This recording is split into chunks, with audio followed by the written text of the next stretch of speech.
Hola, muy buenas noches. Mi nombre es Ulises Manzano y el video del que voy a tratar es la actividad de las autorreflexiones o puede decir actividad de reflexión de la materia de contexto socioeconómico de México. En esta última actividad voy a hablarles sobre las 4 preguntas de cómo me fue de la materia que hemos visto que se trataba en dividir de un poco de geometría, un poco de geografía con un poco de historia de México. Ok, vamos a empezar con las siguientes preguntas, que serían las siguientes. La pregunta 1 dice: ¿crees que el modelo neoliberal fue la mejor opción para implementar en México? Pues para mí, con mis propias palabras, fue la mejor que se implementó el neoliberalismo en nuestro país. Porque que durante el sexenio de Carlos Salinas de Gortari modificaba el régimen elegido porque dificultaba la mecanización o capitalización del agro mexicano, que suprimió el marco jurídico de la reforma agraria precarizada en el periodo carenista y que cuenta que se creó el nuevo modelo económico e incluyó en ese país el libre comercio. La segunda pregunta de nuestra actividad de reflexión dice así: ¿qué nos hace falta como sociedad civil para organizarnos y participar? México entraba a una economía globalizada, queriendo a diversificar la clientela comercial, que nos hace falta los cambios del sistema político para actuar contra de los viejos revolucionarios que se oponían al neoliberalismo. Faltaba el crecimiento del PIB, del Producto Interno Bruto, manifestaba el pacto de estabilidad y la competitividad y el empleo para las relaciones con la iglesia que fue reconocida como sujeto jurídico, falta de protesta y las faltas de protestas que nos hace falta en nuestro país en contra de lo que nos ha pasado de la corrupción, soborno, etc. La tercera pregunta de mis autorreflexiones, según dice así: ¿crees que es posible frenar el neoliberalismo en México?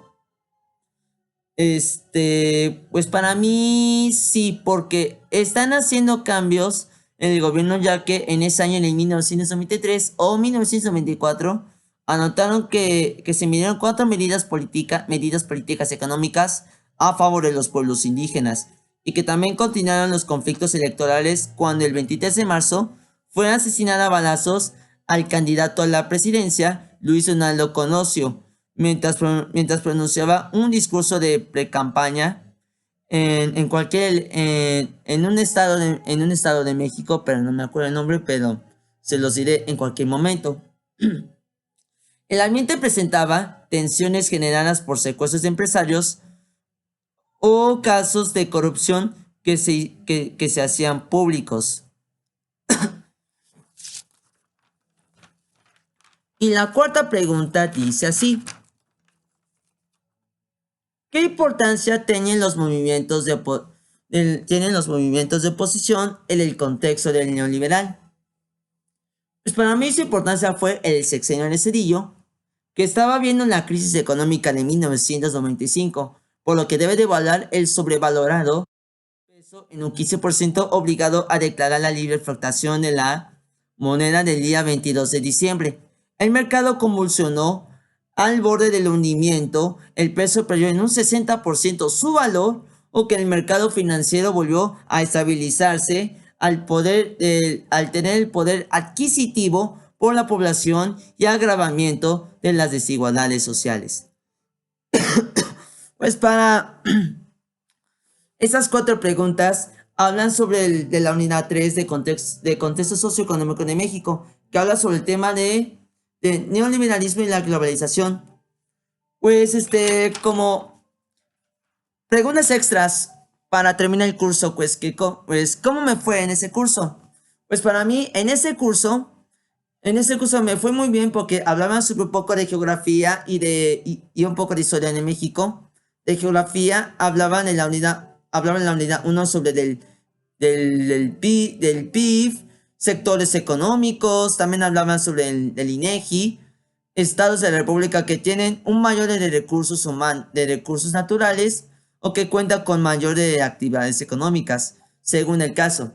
Y para las unidades 2 y 3, hablaban un poco de historia en México, que empezaron desde el porfiriato durante el 1876 hasta el 1910 con el presidente del Porfirio Díaz. Según a paso pasaba desde el porfiriato y empezaba con la Revolución Mexicana, el caudillismo, la Constitución de 1917, de la Decena Trágica. También pasaba del Plan de Agua Prieta con el presidente Álvaro Obregón. Y también pasaba por el Plutarco Elías Calles, que fue el jefe máximo de la Revolución Mexicana. Y que también después de eso contaban el periodo del maximato con 3 presidentes. Y después, aparte de terminar el maximato, participaba del carenismo. Y que contaban del carenismo con el presidente Lázaro Cárdenas, que también se expropió el petróleo el 18 de marzo de 1939. Según los días, también pasaban en la sustitución de importaciones, que después de importaciones, luego el desarrollo estabilizador y al final el desarrollo compartido, continuando desde el presidente Adolfo López Mateos, Miguel Alemán Valdés, Gustavo Díaz Ordaz, Plutarco Elías Calles o también José López Portillo. Y al final de esa unidad hablábamos un poco de neoliberalismo y globalización durante los mandatos de los 3 presidentes, Miguel de la Madrid, Carlos Salinas de Gortari y Ernesto Zedillo Ponce de León. Son los únicos presidentes que hablaban sobre el neoliberalismo y la globalización que ahorita están pasando por, en ese año, la crisis económica de 1985 y que igualmente puedan preservar un poco de lo mejor que se ha pasado en estos momentos, sin importar todo lo que está pasando en nuestro país. Y también para último, ¿cómo pueden mejorar? Mejorar es para recordar muchos acontecimientos de historia de México, porque fueron los más importantes en nuestro país. Sin embargo, desde el porfiriato hasta el sexenio de Zedillo, fueron algo más importante para la historia de México. Bueno, espero que les haya gustado mucho. Desde el principio del video ya los presenté. Y ese es todo el video de la actividad de reflexión de esta materia de contexto socioeconómico. Hasta el próximo video. Bye.